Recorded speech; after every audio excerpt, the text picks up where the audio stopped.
Welcome and thank you very much for joining us. I'm Lytton, I'm the co-founder of Nico, and I am joined tonight by Amie Parry-Jones, who is a nutritionist and who actually works with Nico to help us kind of create an experience that works for everyone. Hi, Amie. Hi, Lytton. It is getting close to Christmas. It's only a few days. The excitement is really building in my household. I don't know about yours. Yeah.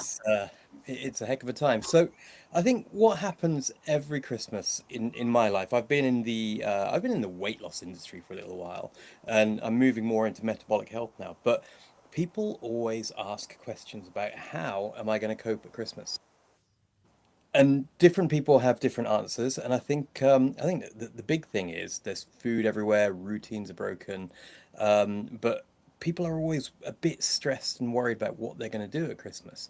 Now, Amie, you have been personally working with clients for years. You've been a nutritionist for years, and I know that people ask you for help with Christmas issues, which are very, very individual. What are the big things that you help people deal with at Christmas? So, in my role as a clinical nutritionist, when I'm seeing clients one to one, and we are maybe working together and it's coming up to Christmas, it's not uncommon to see a good deal of panic. People really worried about all the progress we've made, backtracking on that. So, I think I tend to give them guidance. There's no rules. I don't work with rules. I've spoken to you before about language around food, good and bad, etc. Really important for eating behaviours. As you know, I work with people who have disordered eating and eating disorders, and the rules apply to everybody actually around the language we use around food. So um, there are things that you can do with food, obviously, and I help them around that. The biggest thing is mindset and behavior changes. So I suppose with food, getting that bit out of the way, as I'm a nutritionist, actually Christmas is a really good time to eat really well. There's plenty of good foods on offer: vegetables, lean protein, nuts, fruit. It's just we need to make those choices. So, obviously, when it comes to sitting down to meals, I'm asking people to prioritize plates with lots of vegetables of different colors, plenty of fiber, lots of protein. Limiting things like your roast potatoes, processed meats, red meats, pigs and blankets. It's not to say you can't eat them, but you want to limit them. Don't forget fruit. Sorry, I didn't catch that. Why do I want to limit potatoes, Amie? Well, the carbohydrate portion, I think, can really tank our energy levels. So we can end up overeating. They are delicious. If we're overeating them, we're not offsetting that with enough fiber and protein. You'll notice that you'll get that post lunch, post dinner slump. The further on during the day we get throughout the day, the less sort of glucose regulation we have. Our blood sugars tend to spike more as the day goes on. So we wouldn't be eating potatoes for breakfast. They would be later in the day. We have a circadian rhythm as well, typically, even with our metabolism. So it's not to say again, carbohydrates form a healthy part of a meal. It's just the proportions that we're eating and the types that we're eating. Um, so yeah, moving on to the idea as well that we sort of miss out a lot on fruit during Christmas. People definitely aren't eating that anymore. There's lots of fiber, nutrients, antioxidants in fruit, berries in particular, thin-skinned fruits. So, not to miss out on things like that. Making sure that when we're sitting down to lunches and dinners, that, oh, you've gone. Still here. Oh, Keep okay. talking. I Carry on. just can't see you. You've disappeared. So just ensuring that we're prioritizing mostly how we feel. Hmm. I don't want my clients to focus on how they look and weight loss. I know that's an important thing for a lot of people, but actually, I really want them to focus on how they feel. Are they feeling sluggish? Are they feeling bloated? That we know from research is actually a lot. more motivating in the long term and a long-term predictor of healthy weight maintenance than constantly focusing on our appearance. Right. So one of the things that you said right at the start actually is the language that we use about food. It matters for everyone. What do you mean? What did you mean by that? So labeling foods for a start as good or bad, Hmm. healthy or unhealthy. So we know how we want to feel. So some foods are healthier, they have more health promoting properties. Um, but it's not taking anything off the table. When we start to restrict things, experiments have been done on food restriction. We know that making something taboo, saying to somebody you're absolutely forbidden from eating something, can actually make them more motivated to seek it out. Um, and it's a reason that I ask people not to categorize foods in that way. We don't want to also tip over into that sort of black and white thinking, which can begin to make people spiral a little bit. And so the idea of calling food good or bad is not the right idea, is what you're saying. Like it's almost like you're applying morals to a food. Yeah, and it's not something I promote. No, I don't. I think anybody that works sort of ethically around food behaviours, eating behaviours, Hmm. nobody's really using that language. It's just not helpful. So with a lot of Nico members in the kind of run up to setting the company up, I did a lot of interviews. I met a lot of people, and I particularly this was said to me by women mainly, which was women who grew up in the 80s and 90s. They saw their mothers on diets every week, and one Mm. of the things that they said that they would hear is, "I'm going to be really bad now, but I'm going to be really good later for the next 3 days," and I think they're kind of rejecting that language of saying, "Look, I don't want to say I'm good because I'm eating a certain food as well." So it's not just the food, I guess. It's the you can't label yourself good for doing something like choosing to eat, I don't know, only broccoli, and you can't label yourself bad for choosing to treat yourself at Christmas. Is that right? Yeah, yeah. I mean, we've inherited lots of horrible food habits from sort of 70s, 80s, 90s. And I think too much of our self-esteem is tied to the idea of willpower. How good you can be around food or how naughty you've been around food. So it's a case of really, an evidence-based reason for moving well away from that habit. I blame Santa Claus and his bloody good and bad list. That's where it all starts. It all starts with trying to control people with these ideas from afar. Uh, but so there's no, you're not saying like, for example, you talk about potatoes. You're not saying put potatoes on the bad list or the unhealthy list. You're saying understand what potatoes do to your body and just be mindful of how you're eating them. Is that right? Yeah, and it's about quantities. It's always about eating things in moderation, and sometimes we don't, and that's also fine. But there's certain ways of coping with that too, so that you don't tend to fall into the trap of doing that again. You don't repeat it too often, and that is bringing more awareness to the way you're eating, for sure. Being more intentional with your choices. I'm not sure what people would expect from a nutrition professional. But I probably right now would expect to have had the conversation for ages with you without you having mentioned eating chocolates and binging and all that kind of stuff. Because what you seem to have started off with is saying, look, here's what you should eat. Make sure you're eating fiber. Make sure you don't forget to eat fruit. All that kind of stuff. But when it comes to having a house full of chocolates, it's one of the things that people are talking about in the Nico community. Suddenly, I've got Christmas cake in the house. I've got stollen. I've got chocolates. Have you got any advice for how you can kind of reduce the noise, that the power of that call that these things in your cupboard have to you? So I think it's going to be around changing behaviours, probably.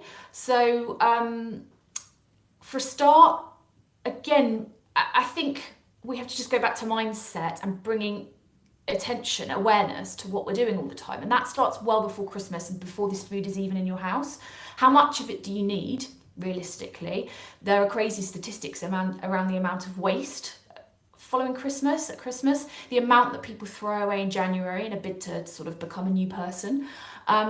January really is just sort of a continuation of it's really no different to our bodies than December is. So just think about not buying as much in the first place, definitely. And also where you position your food. So is it right where your TV is? Is it right where your sofa is? Is it easy to sit there and mindlessly snack without even getting off the sofa?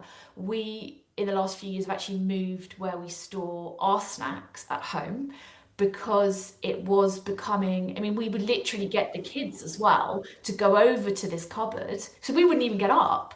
Um, Brilliant. Can you just fetch me the cherry chocolate orange or the matchsticks? Right. And don't think for one second, because I'm a nutritionist, I'm exempt from any of this. I'm just much better equipped to spot it and deal with it. Again, it's just about bringing awareness and sort of understanding to it.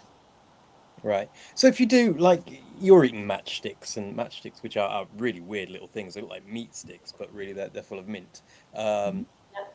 very strange creatures. But if you're eating those, and let's say I'm eating a couple of things out of the advent calendar or whatever. I spoke to somebody today who got very stressed, and they ate the remaining parts of their advent calendar in one day. There's 2 weeks left, nearly. It was a lot of chocolate. And I think the thing is that what happens to a lot of people, in my experience, is they'll have something like that. They'll have a Jaffa cake, they'll have a biscuit, and then they'll think, oh shit, I've eaten a biscuit. I may as well eat whatever. And my take on this has been, it's a bit weird that humans do this. I do it too, by the way. Mm. Um, I'll kind of think, right, I've had a flat blood glucose line, and now I've caused a massive spike. Well, I may as well eat this as well. And it's almost like, the way I described it was, you flatten, you pop a tire while you're driving along, and instead of getting out and fixing it or limping along to the garage, you get out of the car and you say, well, I may as well pop the other three tires, and then just stick a knife in all three of the other ones. And you've described that as I've blown it mentality. Is that actually quite common? So I've blown it thinking is something that is a term we use really when we're discussing eating behaviours, and it's a type of catastrophizing. Um, so it is common, it's very common, and to use your car analogy, well, actually, the two you can't really compare because we are driven by our natural urges. So when we were sort of evolving, we didn't have access to the amount of calories that we do now. So of course, we were drawn to highly sugary, fatty foods um, as a survival method. And we'd get dopamine hit from that in order to keep us going, in order to, so we carry on seeking these foods out to nourish ourselves. Now we don't have that problem, they're everywhere. We have the opposite problem, we need to try and avoid them. So the best way to deal with I've blown it mentality or I've blown it thinking is really to take a step back and bring attention to what we've done, how we want to feel. Again, how do you want your Christmas to look? It's going back to that point. It's Right. not even thinking about how much weight will I put on. It's how do I want to feel? Do I want to feel bloated and sluggish? Do I want that slump, that blood sugar slump following that spike? No, I don't need to carry on with this. I have to remove myself from the food, from the situation, take myself for a walk maybe, because that is very powerful. Any kind of movement, very powerful for helping to regulate blood glucose, where we use that energy to move rather than allowing it to circulate in our body and eventually be stored as fat. So, take yourself for a walk. Again, don't go and punish yourself. You don't need to go to the gym to punish yourself. In fact, it's counterproductive. Just sit back, take some breaths, and remember how important it is to avoid all of those feelings of the sluggishness and, kind of brain fog, even that you were trying to, the whole reason that you're using Nico is to feel better, is to reach health goals, and just remind yourself of that, and also focus on progress rather than perfection. The pressure of perfection, of eating perfectly without ever deviating, leads us to self-sabotage. So when we're too harsh on ourselves, we're too critical, there's a lot of negative talk, which is very loud. The negative talk can be very loud, and drown out any kind of positives or progress we've been making. You just need to de-escalate the situation. And the best thing to do, really, prevention is always better than cure. So prevent by noticing triggers where you may get to a point that you're actually beginning to sort of spiral into I've blown it, if that makes sense. That does make a lot of sense. So triggers sometimes they're not just physical. There's not just because there's food in the cupboard. Sometimes they're emotional. Christmas is a very emotional time for all sorts of reasons. Yeah. If you're not hosting, you're a guest, family come together you haven't seen for a while, all the old feelings come up. People I've seen seem to default to the behavior they always had. Like it's almost like they turn into their teenage selves or child selves again when they go Mm, home. So old feelings come up, and it's stressful for a lot of people, right? yeah. So how do I deal with stress eating? So I think something I work with my clients, which is really powerful, and it takes a little bit longer than just the week before Christmas, admittedly, but it's something certainly to think about and to observe during this period. Christmas can actually provide a really good time where you're not busy, where you don't have so much on your agenda, and you can bring a little bit more mindfulness to this. It's our hunger cues, and we're often so tuned out to hunger cues, we don't even recognize them. So the three main ones will be a physical, genuine hunger, where your stomach is rumbling, you're starting to even feel lightheaded, you haven't eaten for a while. This is a genuine response to your brain seeking fuel. And so you would need to eat, you'd want to eat, you're recognizing those signs. Emotional hunger, seeking reward, or pleasure triggered by some sort of strong emotional stressor. It might be that you don't get on with your mother-in-law, or you know you're going to her house, or whatever it might be. These are things to start tuning into. Sometimes it's a sensory hunger too, which is desire for food, just based on the taste or smell or texture rather than an actual physical requirement. And it's really important to understand those and start to recognize them. When we've been restricting for many years, which lots of people have, in a bid to lose weight and manage their weight over the years, we really begin to tune out to those hunger cues. So I think it's really important to begin to understand, is it emotional? Is it genuine? What time did you last eat? Or is it really just sensory? And actually you just don't need whatever you think you need. You might even be dehydrated.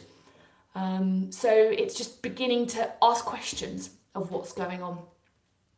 So sometimes if I think I want a snack, I should try drinking water, see what happens.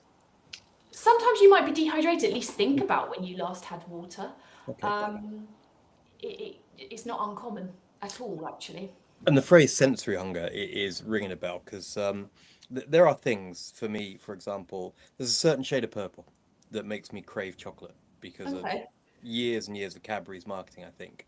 And it doesn't make me hungry, but it makes, I guess what it's doing is it's making my brain think of the sugar and the dopamine hit I'm going to get.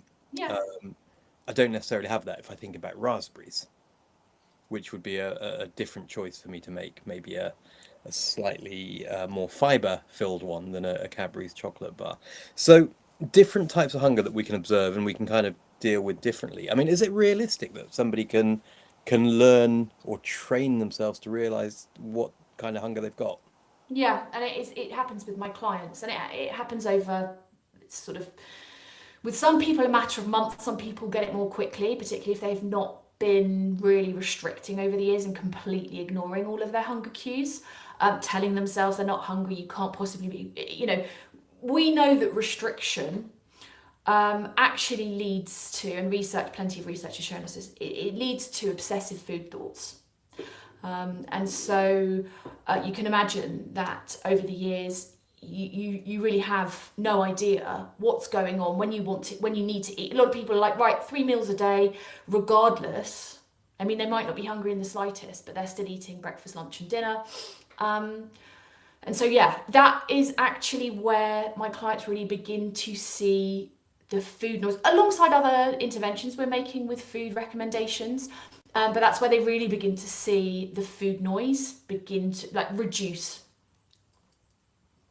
So I think there's a question that I was asked to ask you about, which it doesn't make as much sense to ask now that we've had this conversation.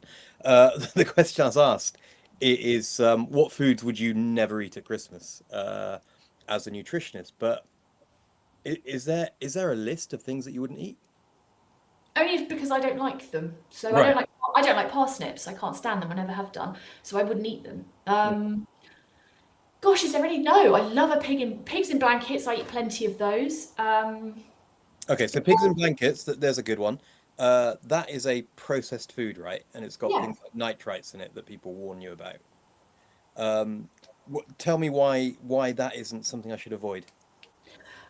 just don't eat so much of it. And how much of it do you eat all year round? Zoom out. Always zoom out. Don't focus so heavily on one meal, on one food on your plate, because all of this reduces our enjoyment too. Um, Actually, food isn't just fuel. Food is enjoyment, it's connection. You have to be sitting with your family. You have to not be thinking all the time about everything you're putting in your mouth in such a negative way. Think about very positively about the fact that you've got Brussels sprouts on there. We don't often eat those, and they are real powerhouse for liver health.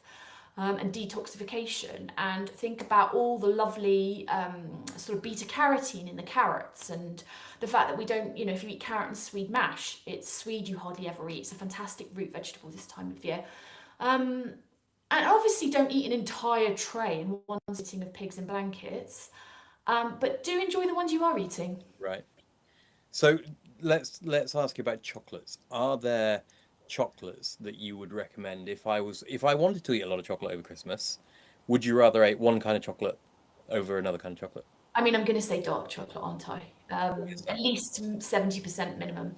Because it has less sugar in it. Mhm. It has more of the cacao in it, which is an antioxidant. Interestingly, I wouldn't really eat it too close to bedtime because it can, for some people who are sensitive to caffeine, disrupt sleep. Sleep is a massive, massive part of what we're talking about here. If you're not sleeping well enough, the food choices you make the next day change for the worse. Your metabolism is actually affected by poor sleep. So always eat anything that's beneficial to sleep. Chocolate, though, isn't, not just because dark chocolate's full of caffeine, but because the blood sugar spike will interrupt sort of the good quality sleep that you want. Um, those REM cycles, the deep sleep, it increases your temperature where your body's trying to process it, and we need cooler temperatures to sleep well at night. So, How much do you actually, because it's not surprising to hear you talk about sleep, but how much do you actually talk about sleep to clients? oh, it's huge. I see a lot of women who are in perimenopause and menopause, so sleep for them is really poor, and we're working very hard to get that back on track. Unfortunately, there's a lot of doom scrolling, and people might be eating too late at night, heavy foods later at night. Our brains, our bodies like predictability as well. So if you've got erratic sleeping habits, that's no good as well. Maybe not moving enough. Again, another point over Christmas, really make sure that you're still moving. That really helps our sleep too. But it's pivotal if you want to achieve health goals. You want to be sort of productive at work, in your job, present with your family, and also just feel good, of course, for yourself, that you prioritize sleep. So if I'm going to kind of plan my Christmas, I shouldn't, yeah, I was going to use the word worry, but I shouldn't just think about, look, I want to make sure that I manage my food correctly. You're actually saying sleep is one of the keys to metabolic health and to being healthy. Is there something that you would recommend that I plan when it comes to sleep? Because you will get some sleep disruption in the holiday, right? You will. It depends on your plans. It depends on who lives with you. You've got young kids, so that's not always easy. They're up early and maybe they're up in the night, but you can control the controllables. So that is coming off screens prior to bed, definitely. Letting yourself unwind, don't work up till bedtime. It's some of the worst stuff you can do. Reading before bed, a hot bath, maybe with something like Epsom salts for the magnesium. Um, Engaging in sort of conversations with loved ones and making sure, obviously, that you've eaten a balanced meal. We benefit from having protein and some carbohydrate, but not refined, overly processed types. Um, Magnesium orally taken can be magnesium glycinate in particular, can be helpful for some people who struggle with sleep, definitely. Can you just tell me what that means? So magnesium glycinate, what does it mean? What does it do? Magnesium glycinate, so there's different types of magnesium, they do different things. Magnesium glycinate is magnesium, the mineral, bound to glycine, which is an amino acid. And it basically helps our brain to produce certain neurotransmitters that can be helpful for sleep. A lot of people are magnesium deficient anyway. If you exercise a lot, if you're very stressed, it's a mineral that can sort of leach from our body quite easily. So it's probably up there in the top 5 supplements that I recommend for my clients. Right, that's good. So magnesium glycinate in particular. Yeah. Great. And so what I've got to ask, what are the other top four that you normally recommend? It's really personal. So everything I do with my clients is really, really tailored. We have sort of 90-minute initial consultation, and everything I recommend will be based off their personal requirements. But if I was to sort of look at the average of what I'm recommending for people, omega-3 is up there as well. Protein powders for quite a few people. I like to make the recommendation of strength training, and quite often people get sick to death of eating eggs in the morning. So, protein filled breakfasts are a keystone of my programs. And I do work with women in my private clinic, but I also work with men for when I'm helping private GPs who are using GLP-1 drugs, so weight loss drugs, and I'm supporting them with their nutrition plans. But across the board, protein is very helpful for people. What else is up there? Let's think. Some blood glucose control stuff for clients maybe with PCOS or insulin resistance or diabetes. And there's a number of those, and that will depend on what their requirement is. And for some people, just a good old multivitamin. Right. So it's partly a case of eating properly as well, because you can get some of these things from food, but then that's where magnesium just seems to be common. I think the other thing is, I don't think people realize how much nutrition companies treat you a bit like, not nutrition companies, supplement companies treat it a bit like it's a one size fits all, and it never is. You can't just supplement what everyone else does. I have got a question I'm gonna pin on the screen here, which what can I do for a dopamine hit if I finish my? And that comes from Andrew, who he's my co-founder. So Andrew's got a serious question here, which is actually we're so conditioned. We talked about this. We're so conditioned to. I'm just going to grab whatever's near us because I can't get up from my chair right now. I can't go Yeah, for a walk because I've yeah. got to deal with the very stressful problem, which probably is often me for Andrew.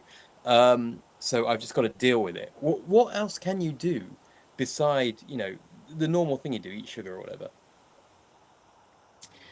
So, in terms of a dopamine hit, or Just if you're craving a sugary snack, right? What can you do? yeah, If I'm craving a sugary snack, I want to eat the advent calendar I can see in front of me. What's my alternative? What's good behavior? um, what's good behaviour? So, I think you just have to sit and think about why you want to eat that advent calendar. What's going on? Are you bored? We eat through boredom a lot. Is it too close to your desk? The advent calendar. Do you need to get up from your desk and move about? Or again, are you thirsty? Is there something else that you can reach for that actually might hit the spot, that is sweet, but it isn't going to cause the same level of not only we're talking about glucose spikes here, but that feeling of guilt and shame afterwards.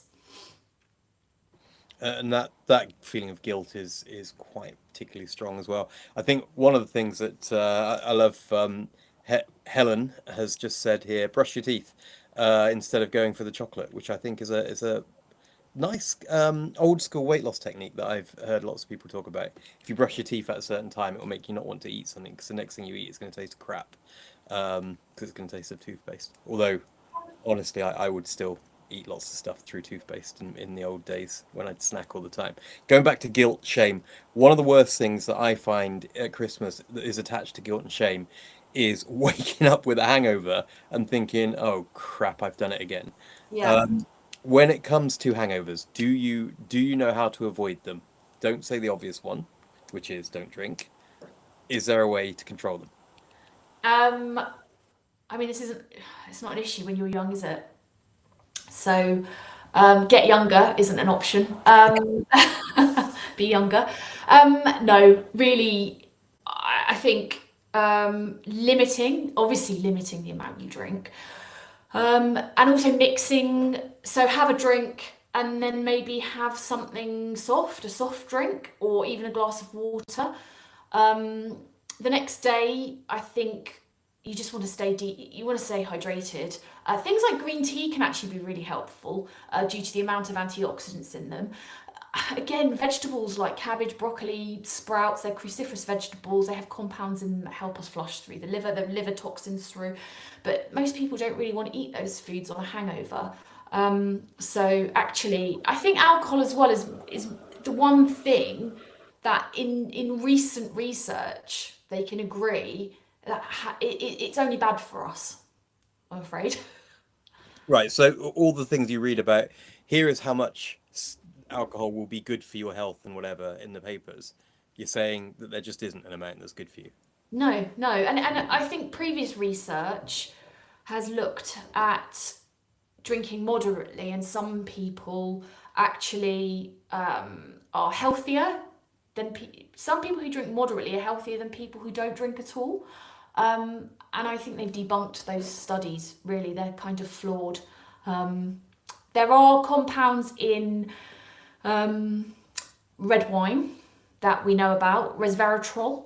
But we can take that as a supplement, and we can do things like drink grape juice and eat grapes without drinking the wine. If you're going to drink anything in moderation, it would be something like a good quality red wine. Right. But if you really want resveratrol, what you're saying is you are drinking a poison with it because alcohol fundamentally isn't something that your body wants you to put in it, right? Yeah.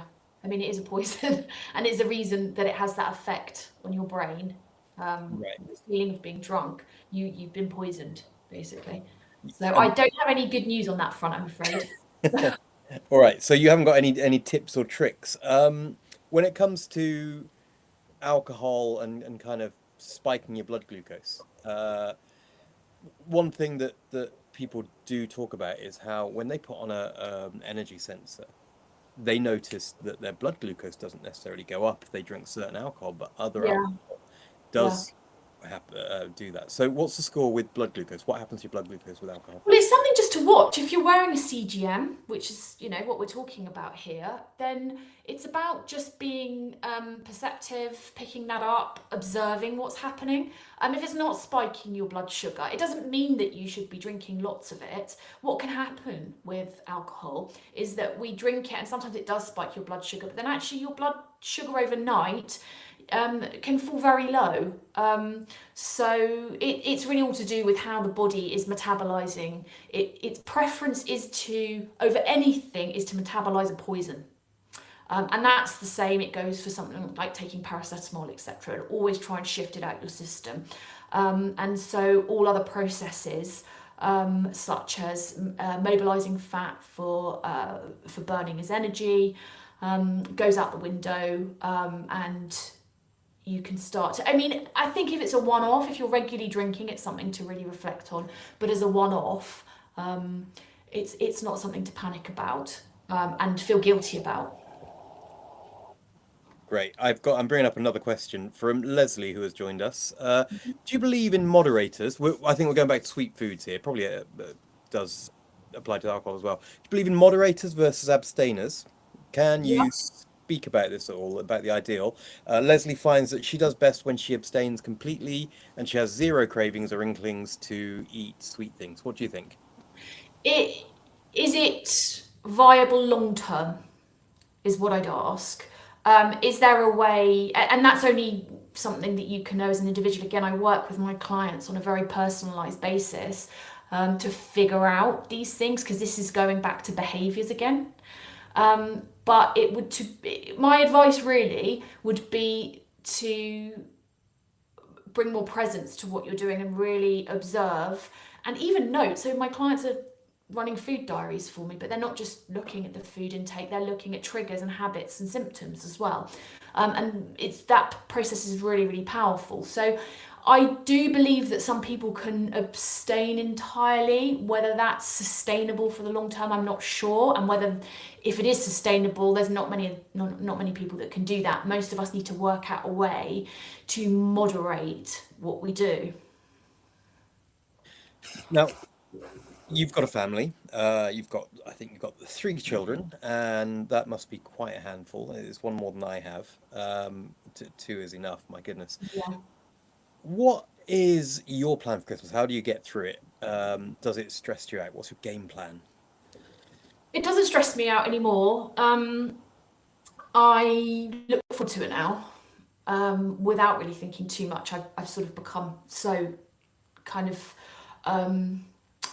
it's I'm on autopilot with things. So I've got three boys, and they eat a lot of food.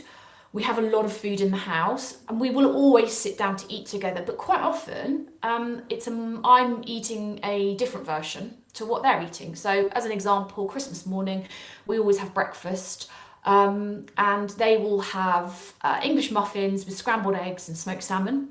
And I will have the same, but I won't eat the English muffins. I will have sort of like a whole grain rye, like a Scandinavian or German style rye with a big handful of rocket. I feel better, I feel lighter afterwards, and that's why I do it. My kids sort of get that, but it means we get to sit down and eat together, and more or less it's the same food. Again, like I said, I've moved out a lot of the snacks from where they used to be, which is sort of almost a grab. You know those toy grabbers that you can Yeah, grab a snack grabbers. snack grabbers. And that's what my kids became, snack grabbers. I've moved them out. So it's quite simple. They live in a kitchen now, which is really where they should live. And if I've got a tin of Quality Street, rather than sitting with it on my lap and mindlessly eating them, because again, research has shown that when we eat in front of the telly, we eat a lot more calories because our brain isn't processing what we're consuming in the same way. So even eating a regular meal, a healthy meal, you might eat a lot more, a bigger portion if you're eating it in front of the TV. So I actually will take sort of a handful of those Quality Street. I'll take one mince pie, or sort of, rather than an entire family-sized bag of crisps, I'll put some in a bowl. And I tend to find that I don't go back for more. I think it may have been Helen who talked about brushing your teeth in the stream earlier. I think it might have been Helen that said this. It seems so obvious when she said it, but basically, if you're going to eat something, don't take the packet with you. Yeah, Decant something out of the you packet. can tip. Yeah, It's control, yeah. which is, like a big bag of crisps. It's much easier to eat a big bag of crisps if you have the bloody big bag of crisps with Yeah, you. yeah, yeah, and I've done it. I've been there. I've done it. And you feel gross afterwards. You feel Correct. grim, and I don't want to fall asleep through a game of Monopoly, or a film that I'm watching with my kids. And I want to get up and I want to be able to just say, right, let's go walk the dog, rather than just sort of feeling sluggish and revolting. And that's sort of what I always come back to. Um, So yeah. this Christmas, if you want to stop Grandpa falling asleep on the settee at 3 o'clock and farting through EastEnders and the Queen's Speech, take him out for a walk with the dog. Basically, is the thing to do to even out his blood glucose. Yeah, move. I mean, I don't stop moving over Christmas. I don't come to a complete standstill because I enjoy the movement I do. So this is another key. Just find things that you enjoy. I enjoy running. My husband and I will actually go out on Christmas morning and run with the dog. And we leave the kids at home to do the scrambled eggs. And we get home to a nice breakfast. But if you don't enjoy that, you don't want to do it, do some running, do some yoga, do some cycling. Whatever it is, do something you enjoy. Walking is a great one at Christmas. We also go walking with families, other families that live locally with our dog. But don't stop moving because it's important. And you want to Right. go into the new year still feeling like, actually, I've not gone completely back on everything. I'm still making progress. Give yourself some grace, some self-compassion as well. Great. And in the new year, let's finish with this topic. In the new year, are you pro people setting resolutions to do things like change the way they eat, change the way they live? Do you make resolutions? I used to, and I gave up because it were too big. These Mhm. grand resolutions I made to become a different person, which is, I think, it's always tempting on the 1st of January, but like I said before, the 1st of January is just another day. Our body knows no different. I actually started a journal this year on a random day in November, simply to break that habit, and be a little bit more flexible with the idea that the 1st of January comes and I'm under pressure to make all these big changes. The other thing that we know, again from research, is that we have to make very small habit changes. They will be the ones that stick with us. Sometimes when I consult with my clients, I might say to them after 90 minutes of speaking, all I want you to do this week is add one green tea in place of a coffee in the morning. That's it. And we build habits from there. So it's not New Year, new me. It's New Year, same old me, because January is the same as December as far as our physiology is concerned. Completely. You can make changes, and it is good to feel that you motivated to do that. Maybe get someone on board with you too. The same over Christmas.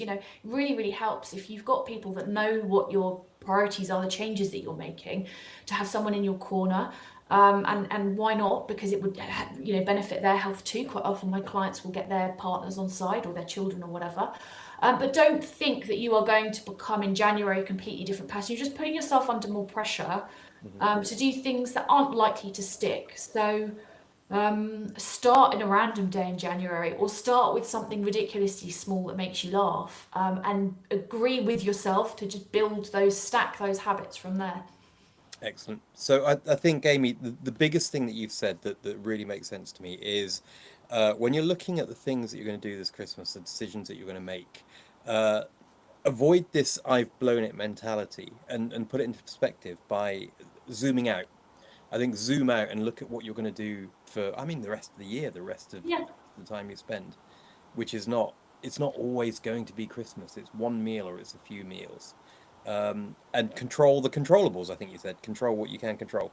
Yep, absolutely. I really like as well the idea, I think it was Clive Woodward had the idea as well that, and I can't remember what he referred to it as, or what it's known as. I think I've got it, I wrote it down somewhere. But that basically you're looking at making lots of minor changes. Not everything might be super impactful. But it's the idea of marginal gains and making lots of them. And it's a much easier way to introduce things. But all of them together can be really quite powerful. Great. Thank you very much for that, Amy. So have a wonderful Christmas yourself. And thank you very much for the advice. I will be speaking a lot at work, I guess. We've got all sorts of things coming up for you. If you are in the Nico community, you'll see Amy quite a lot. She'll be coming back to talk about all sorts of things. Amy, one of the things I would really appreciate if you just, before we finish, we haven't really introduced you in Nico properly. Could I ask you just to give us a little rundown of what you do when it comes to your expertise in hormonal and female health? Okay, so I am a registered nutritionist. I see females in my private practice, so that isn't just women, it can be sort of teenagers as well, and it's really dealing with hormones, addressing root causes, and understanding how lifestyle change and those things that we put in place, movement, sleep, relationships, obviously food, can make profound changes to somebody's health. I also work with, as I mentioned before, people who are looking for support, who are on weight loss drugs and want to be able to come off them at some point and know that actually they can go back to, they've established habits, they've understood what to eat and how to continue, and that food noise that creeps back after the GLP-1 drugs actually is more manageable for them. So, Brilliant. So we'll hear a lot more from you in the near future, I hope. yeah. Thank you very much for your time tonight. Thank you, everybody. Thanks for joining us. Thank you for your questions and for your comments and for your advice about brushing teeth. Andrew put the advent calendar down, I'd say. Thank you, everyone. See you soon. Take care.